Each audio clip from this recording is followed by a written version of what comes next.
बीडमध्ये खासगी क्लासमध्ये अल्पवयीन मुलीचा तिच्याच प्राध्यापकांनी विनयभंग केलेला आहे। बीडच्या उमाकिरण क्लासेसमध्ये हा संपूर्ण प्रकार घडलाय। 2 प्राध्यापकांविरोधात शिवाजीनगर पोलीस ठाण्यात गुन्हा नोंद करण्यात आलाय। प्राध्यापक विजय पवार आणि प्राध्यापक प्रशांत खटावकर असं गुन्हा नोंद झालेल्या दोघांची नावं आहेत।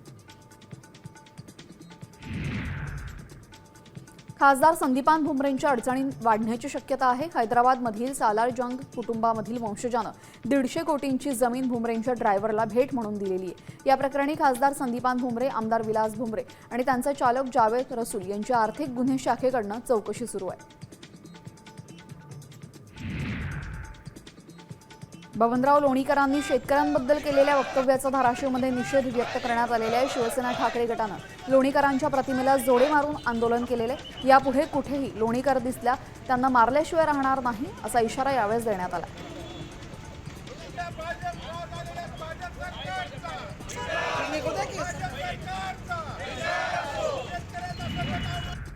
छत्रपती संभाजीनगरमध्ये जिल्हा परिषदेच्या अधिकाऱ्यांनी कामं न करता 4 कोटींची बोगस बिलं उचलल्याचं समोर आलंय।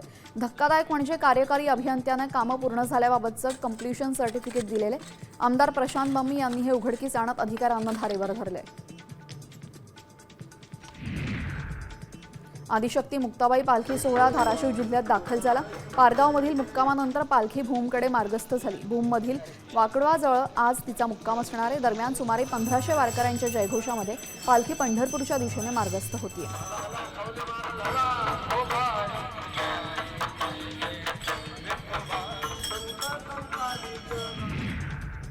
आता isakal.com आहे देशातील नंबर 1 ची मराठी न्यूज वेबसाईट।